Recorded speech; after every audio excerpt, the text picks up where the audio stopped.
श्री गणेश अंक में श्री गणेश लीला में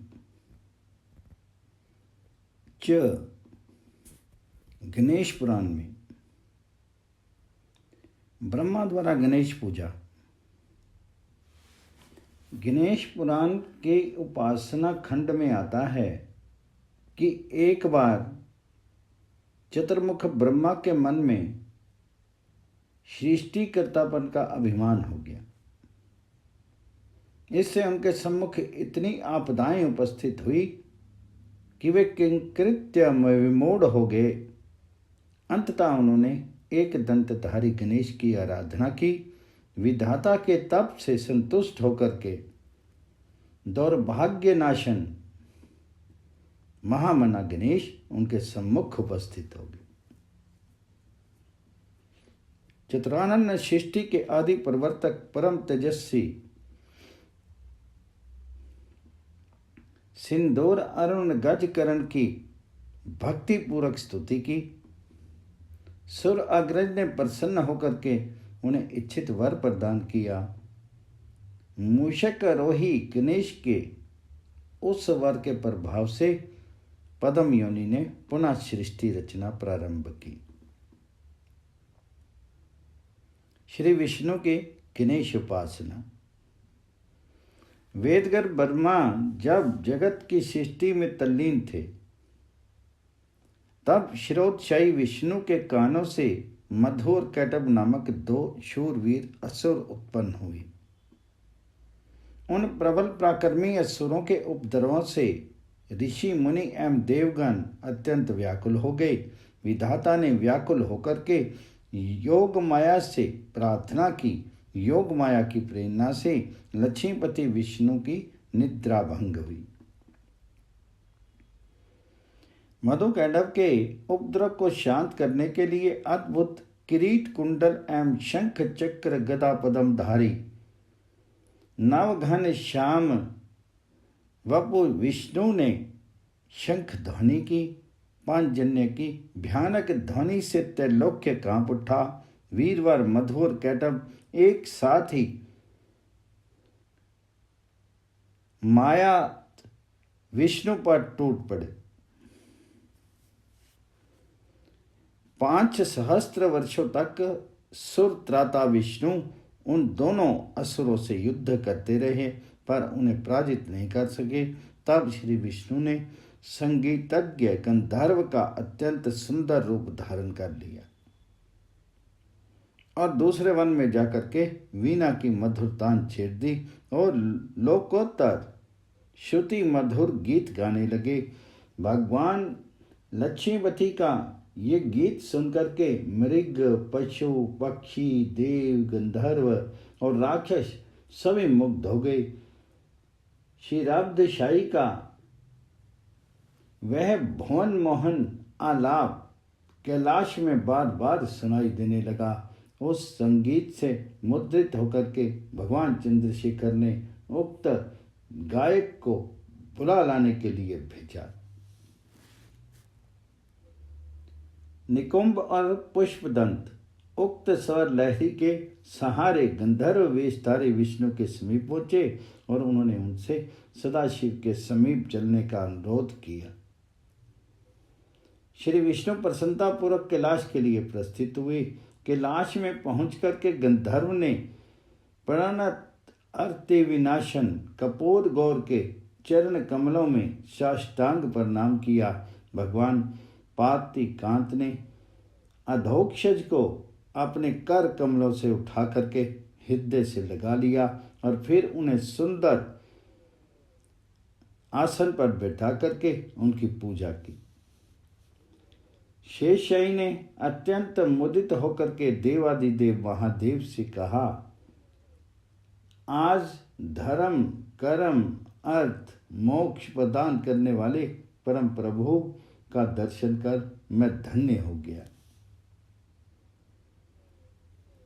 फिर जन सुखदायक विष्णु ने जब वीणा के तारों का स्पर्श किया तो उनकी मधुर ध्वनि से वृषध्वज माता पार्वती गजमुख स्वामी कार्तिकेय और सभी देवता मुग्ध हो गए। आनंद घन विष्णु के गीत सुनकर के पार्थिव वल्लभ आत्म विभोर हो गए। उन्होंने अत्यंत प्रसन्न होकर के शंख चक्र गदा पद्मधारी नवघन सुंदर श्री हरि को अपने हृदय से लगा लिया। परम संतुष्ट महादेव ने कहा, आपने मुझे प्रसन्न कर लिया है, आप क्या चाहते हैं? आप मधुकैटभ के वर का उपाय बताइए। मधुकैटभ असुर द्वय की उत्पत्ति, उनके उपद्रव एवं उनके साथ अपने युद्ध का वृत्तांत विस्तार पूर्वक बताते हुए विष्णु ने शिव से निवेदन किया, मैं उन्हें पराजित नहीं कर पा रहा हूं। आपने मधुकैटभ से युद्ध करने के पूर्व विनायक की पूजा नहीं की, इसी कारण शक्तिहीन रहे और क्लेश सहना पड़ा। पार्थिवती ने श्री हरि से कहा, आप गणेश की अर्चना कर उन पराक्रमी असुरों से युद्ध करने जाइए। वे असुरों को अपनी माया से मोहित कर आपके वश में कर देंगे। फिर मेरे प्रसाद से आप निश्चय ही उन दुष्टों का संहार करेंगे। श्री हरि के पूछने पर आशुतोष ने उन्हें गणेश का सर्वसिद्धिप्रद महामंत्र प्रदान किया। तब श्री विष्णु ने अत्यंत प्रसन्न होकर के देवेश शिव के चरणों में प्रणाम किया और प्रख्यात सिद्ध क्षेत्र में पहुंचे। वहां शिरोदशाही ने स्नान आदि से निवृत्त होकर के मंगल मूर्ति पाश अंकुशधारी श्री गणेश का ध्यान कर नाना प्रकार के मनों में द्रव्यों द्वारा षोडशोपचार से उनका पूजन किया। फिर संयत इंद्रिय होकर के उन्तानन आदि देव का ध्यान करते हुए वे उनके महामंत्र का जप करने लगे। इस प्रकार लोकपालक विष्णु के 100 वर्षों तक कठोर आराधना करने पर करिकल भानन प्रसन्न हो गए। फिर कोटि सूर्य अग्नितुल्य परम तेजस्वी इच्छा शक्ति पर गणेश ने श्री विष्णु के सम्मुख प्रकट होकर के कहा, मैं तुम्हारे तप से संतुष्ट हूँ, तुम जो कुछ चाहते हो मांग लो, मैं सब कुछ दूंगा। यदि तुमने पहले ही मेरी पूजा की होती तो निश्चय ही तुम्हारी विजय हो गई होती। मधुकैटभ से युद्ध करते करते थक करके मैं आपकी शरण में आया हूं।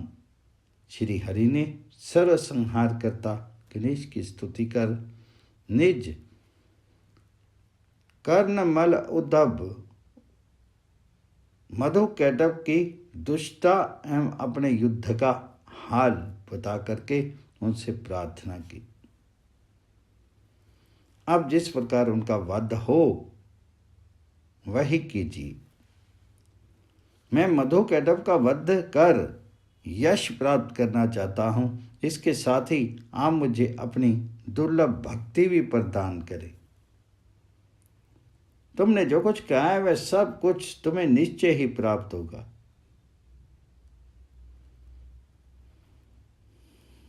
कर्मा कर्म फलप्रद आदि देव ने श्री विष्णु से कहा, तुम यज्ञ बल एवं महान कीर्ति प्राप्त करोगे और कोई विघ्न नहीं होगा। इतना कहकर के सिंदूर प्रिय अंतर ध्यान हो गए। श्री हरि ने मधुकैटभ से युद्ध किया और वे दोनों असुर मारे गए। फिर श्री विष्णु ने प्रसन्न होकर के सिद्ध क्षेत्र में विनायक का अद्भुत मंदिर बनवाया और वहां सिद्धि विनायक की प्रतिमा स्थापित की। उस क्षेत्र में सर्वप्रथम श्री हरि ने सिद्धि प्राप्त की। इस कारण उस पवित्र स्थल का नाम सिद्ध क्षेत्र प्रख्यात हुआ। इसी प्रकार कामारी शिव ने भी सर्वदृष्टा गणेश की उपासना की थी। ये कथा अत्यंत संक्षेप में इस प्रकार है। गृहसमत की गणेश उपासना। वाचकन्वी मुनि की पत्नी मुकंदा ने कुपित होकर के अपने पुत्र गृहसमत को शाप दे दिया, तुम्हें भयानक पुत्र होगा। ये अत्यंत शक्ति संपन्न भयंकर दैत्य होगा, उसके आचरण से त्रिलोक्य कांप उठेगा।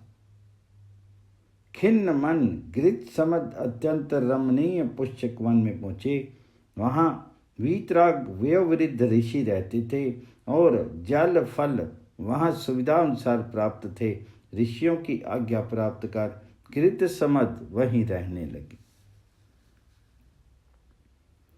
गृहसमत ने ज्ञान गुण अयन औदार्य निधि विनायक को प्रसन्न करने के लिए बड़ी कठोर तपस्या की। स्नान आदि के उपरांत वे पैर के अंगूठी के बल पर खड़े होकर के दीनवत्सल गणनाथ का ध्यान करने लगे। अत्यंत संयत इंद्रिय गृहसमत ने प्रथमेश्वर गणेश का जप करते हुए केवल वायु के आधार पर 1000 दिव्य वर्ष तक घोर तपश्चरण किया। तत्पश्चात उन्होंने एक जीर्ण पत्ता खा करके 15,000 वर्षों तक कठोर तपस्या की।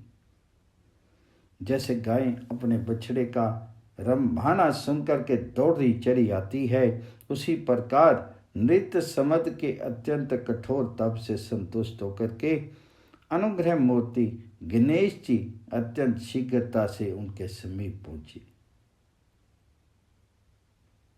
उस समय उनका तेज सहस्त्रों सूर्यों के समान था, जिससे वे संपूर्ण विश्व को उद्भासित कर रहे थे। ताल पत्र के समान उनके कान हिल रहे थे। वे विशाल गजराज किसी लीला कर रहे थे और आकर्षक क्रीड़ा में आनंदासक्त थे। उनके मस्तक पर चंद्रमा शोभायमान था, गले में विशाल कमल माला शोभित थी। उनके एक हाथ में सनाल कमल था और वे सिंह पर आरूढ़ थे।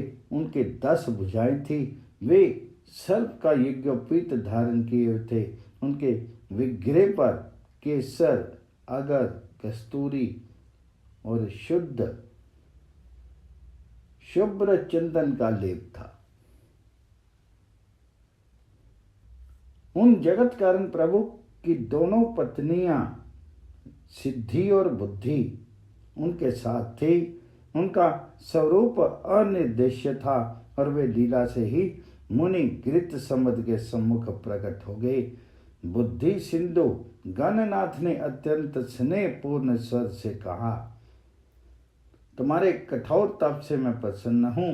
तुम अपनी इच्छा व्यक्त करो, मैं उसे पूर्ण करूंगा। सर्वशक्ति संपन्न प्रभु, आप मुझे अपनी सुदृढ़ भक्ति दीजिए और यथार्थ ज्ञान प्रदान कीजिए। गृहसमत ने भया पे गजदंत के चरणों में साष्टांग प्रणाम कर करबद्ध याचना की। सर्व कल्याणकारी मंगल में प्रभु, ये पुण्यकवन गणेशपुर के नाम से प्रख्यात हो और आप यहाँ रह करके भक्तों की वांछा पूर्ण करते रहें। तुम मेरे नैष्टिक भक्त होगे और तुम्हारी समस्त कामनाएं पूर्ण होंगी। भक्त वत्सल वरद मूर्ति ने वर प्रदान करते हुए कहा, तुम्हें त्रिलोक्य विख्यात अत्यंत शक्तिशाली पुत्र की प्राप्ति होगी। उसे केवल काल शिव ही पराजित कर सकेंगे। कृतयुग, त्रेता, द्वापर एवं कलयुग में इस क्षेत्र के नाम क्रमशः पुष्पक, मणिपुर, मानक और भद्रक होंगे। यहाँ स्नान दान से मनुष्य को समस्त कामनाएं पूर्ण हो जाएंगी। यों कह करके सर्प यज्ञोपवीतधारी गजानन अंतर्ध्यान हो गए। गिरिसमद मुनि ने अत्यंत हर्षित होकर के वहाँ एक सुंदर मंदिर का निर्माण करवाया और उसमें अपने आराध्य प्रथमेश्वर गजमुख को की प्रतिमा स्थापित की। उसका नाम वरद प्रसिद्ध हुआ। ब्राह्मणों एवं ऋषियों से सम्मानित गिरिसमद मुनि अपने आराध्य के ही ध्यान पूजन एवं भजन स्मरण में अपना समय व्यतीत करने लगे। एक दिन की बात है, उनके सम्मुख एक अत्यंत तेजस्वी वस्त्र अलंकार भूषित बालक प्रकट हुआ। श्री गणेश अंक में श्री गणेश लीला में त्रिपुर की गणेश उपासना। आश्चर्यचकित मुनि के प्रश्न करने पर उस बालक ने कहा, मैं आपका पुत्र हूँ, आपकी छींक से मेरी उत्पत्ति हुई है। आप कृपा पूर्वक मेरा कुछ दिन पालन करें, मैं अपने पौरुष से इंद्र आदि देवताओं सहित त्रैलोक्य पर विजय प्राप्त करूंगा। उस तेजस्वी बालक की वाणी से भयभीत मुनि ने उसे अपने इष्ट देव का उपासना करने के लिए प्रेरणा दी। देवत्राता गणेश का मंत्र भी उन्होंने उसे बता दिया। पिता की प्रेरणा से वह बालक एकांत शांत वन में चला गया और वहां वह एक अंगूठे पर खड़े होकर के आज अनादि और अनंत विनायक का ध्यान करते हुए उसके मंत्र का जप करने लगा। इस प्रकार उसे निराहार रह करके कठोर तप करते हुए 15 सहस्त्र वर्ष बीते। भक्तवत्सल गजमुख प्रसन्न हुए। दयाधाम एक दंत ने तपस्वी बालक के सम्मुख प्रकट होकर के भयानक शब्द किया। मुनिपुत्र ने देखा, सम्मुख नाना प्रकार के वस्त्र आभरणों से अलंकृत चतुर्भुज महाकाय इष्ट देव खड़े हैं। उनके कर कमलों में परशु कमल माला एवं मोदक सुशोभित है। प्रभु, आपके अपरिमित तेज में मैं भयभीत हो रहा हूँ। आप कृपा पूर्वक प्रसन्न होकर के मेरी कामना पूर्ति कीजिए। चरणों में प्रणाम करके मुनि पुत्र ने डरते हुए सर्वव्यापी सर्व आत्मा समस्त जीव जगत के स्वामी गजानन से प्रार्थना की। मैं तुम्हारी तपस्या से संतुष्ट हूं, तुम इच्छित वर मांगो। सिंदूरांग ने अपने तेज समेत करके अत्यंत मधुर वाणी से कहा, मैं बालक हूं, स्तुति करना नहीं जानता। गिरिसमद के पुत्र ने इच्छा शक्ति भर गणपति से वर की याचना की। आप प्रसन्न होकर के त्रैलोक्य को आकृष्ट करने की विशिष्ट शक्ति मुझे प्रदान कीजिए। देव दानव गंधर्व मनुष्य राक्षस और सर्प आदियों को मैं अपने वश में कर लूं। इंद्र आदि लोकपाल सदा मेरी सेवा करें और मेरी इच्छित सभी वस्तुएं मुझे प्राप्त होती रहें। इस जीवन में संपूर्ण सुखों का उपभोग कर मैं मृत्यु के समय मोक्ष प्राप्त कर लूं। मेरी ये तपोभूमि पवित्र गणेशपुर के नाम से प्रसिद्ध हो। तुम सतत निर्भय एवं त्रैलोक्य विजयी होगे। रक्तांबर धर गजदंत ने वर प्रदान करते हुए कहा, लो रजत एवं स्वर्ण के 3 नगर मैं तुम्हें देता हूं। भगवान शूलपाणी के अतिरिक्त अन्य कोई इन्हें नष्ट नहीं कर सकेगा। तुम्हारा नाम त्रिपुर होगा। जब भूत भवन महादेव अपने एक ही शर से इन तीनों पुरों को ध्वस्त करेंगे, तब तुम्हें मोक्ष की प्राप्ति हो जाएगी। मेरी कृपा से तुम्हारी समस्त कामनाएं पूर्ण हो जाएंगी। ऐसा कहकर के मूषकरोही अंतर्ध्यान हो गए। त्रिपुरासुर की प्रसन्नता की सीमा नहीं थी। उसने वहां मूषक ध्वज का अत्यंत भव्य मंदिर बनवाया और फिर आदिदेव गणेश की प्रतिमा स्थापित कर उसकी श्रद्धा और विधि पूर्वक षोडशोपचार से पूजा की। उसने गदगद कंठ से धान्यपति सिद्धि सदन की स्तुति का उनके चरणों में दंड की भांति लौट करके बार बार प्रणाम किया। फिर उसने गज मुख से क्षमा याचना कर ब्राह्मणों की दान दिया। तदनंतर वह त्रैलोक्य विजय के लिए निकल पड़ा। चराचर जगत त्रिपुर के सम्मुख पृथ्वी, स्वर्ग और पाताल के देव, धनुज और नाग आदि शूर वीर नहीं टिक सके, सभी पराजित हुए। अमरावती पर त्रिपुर का अधिकार हो गया। देव समुदाय प्राण भय से यत्र तत्र प्लावित हो गए। गृत समाज पुत्र त्रिपुर के भय से चतुर्मुख नाभि कमल में प्रविष्ट हो गए। लक्ष्मीपति क्षीराब्धि के लिए प्रस्थित हुए। अत्यंत शक्तिशाली त्रिपुर ने अपने पुत्र चंड को वैकुंठ का और प्रचंड को ब्रह्मलोक का अधिकार प्रदान किया।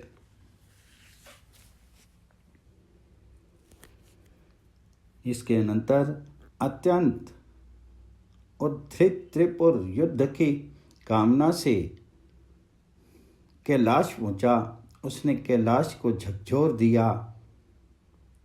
वरद मूर्ति गणेश के वर से त्रिपुर की शक्ति का अनुमान करके पार्थिव वल्लभ ने उनके सम्मुख जाकर के कहा, मैं संतुष्ट हूँ, वर मांगो।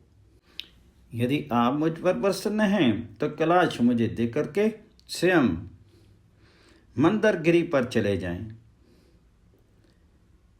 यही उसने निसंकोच मांगा।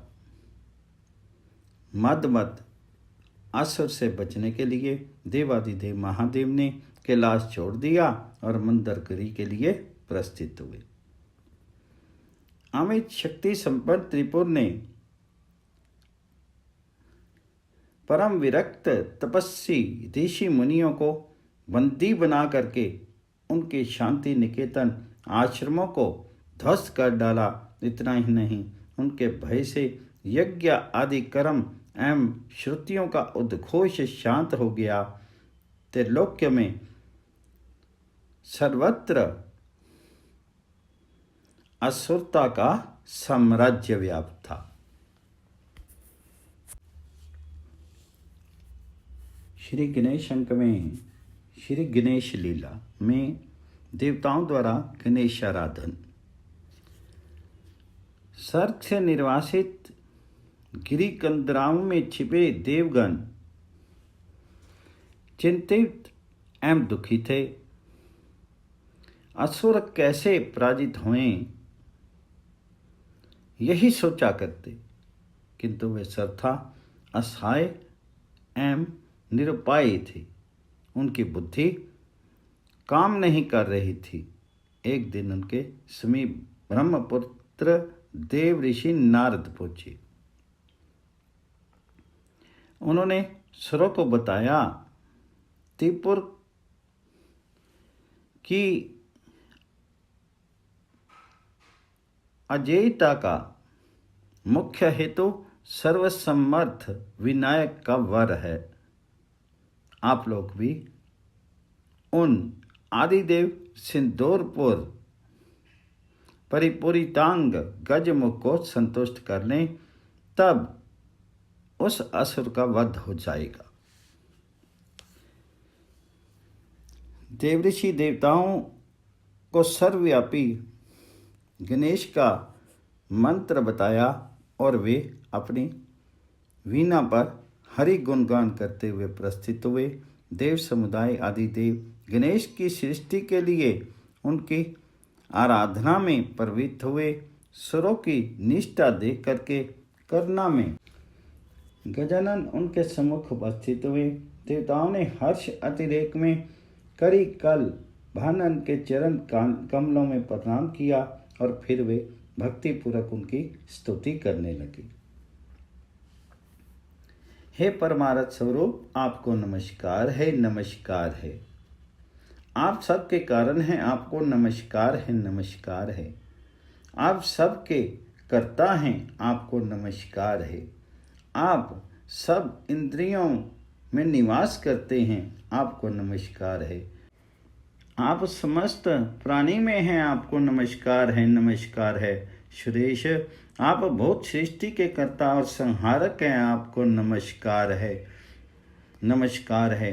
आप समस्त बुद्धियों के परबोध रूप हैं, संसार की उत्पत्ति और लय करने वाले हैं, आपको नमस्कार है, नमस्कार है।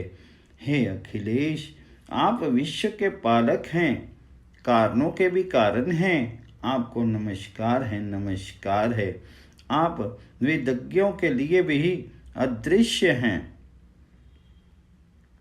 आपको नमस्कार है, नमस्कार है।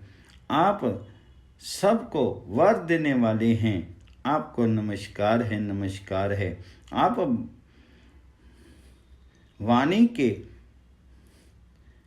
विचार से परे हैं, वाणी से आपके स्वरूप का कथन नहीं किया जा सकता, आपको नमस्कार है, नमस्कार है। आप विघ्नों का निवारण करते हैं, आपको नमस्कार है, नमस्कार है। आप अभक्त के मनोरथ को नष्ट करने वाले हैं, आपको नमस्कार है, नमस्कार है। आप भक्तों के मनोरथों को जानने वाले हैं, आपको नमस्कार है, नमस्कार है। आप भक्तों के मनोरथों के स्वामी हैं, उनके मनोरथों को सिद्ध करने वाले हैं, आपको नमस्कार है, नमस्कार है। आप विश्व की सृष्टि करने में कुशल हैं, आपको नमस्कार है, नमस्कार है। आप दैत्यों के विनाश के कारण, आपको नमस्कार है, नमस्कार है। आप संकटों को नष्ट करने वाले हैं, आपको नमस्कार है, नमस्कार है। आप करना करने वालों में सर्वश्रेष्ठ हैं, आपको नमस्कार है, नमस्कार है। आपका स्वरूप ज्ञान में है, आपको नमस्कार है, नमस्कार है।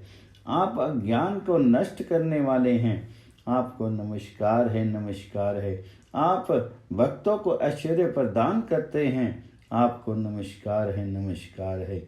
आप भक्तों का ऐश्वर्य नष्ट करने वाले हैं, आपको नमस्कार है, नमस्कार है। आप भक्तों को मुक्ति देने वाले हैं, आपको नमस्कार है, नमस्कार है।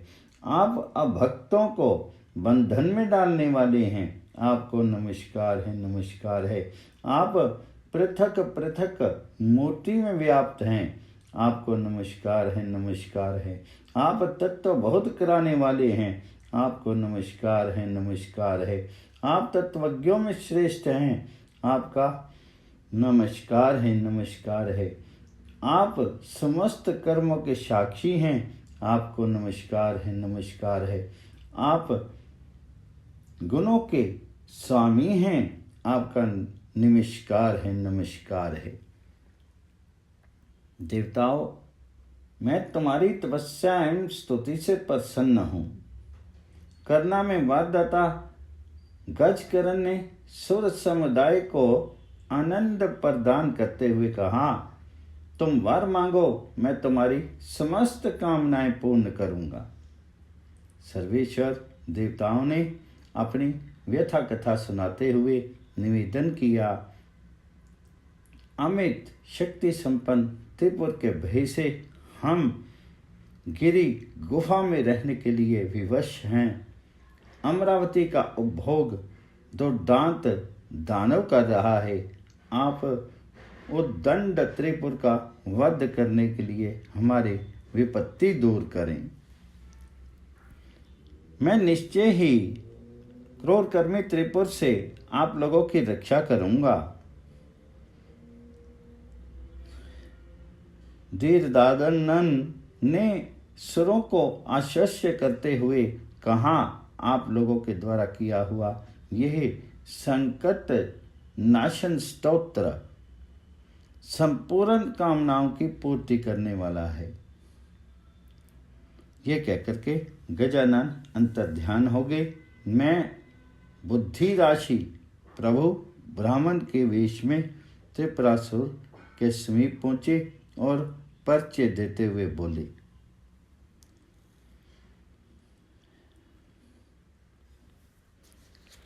कराधार मेरा नाम है। त्रिपुरासुर ने उनके चरणों में प्रणाम करके उनकी पूजा की।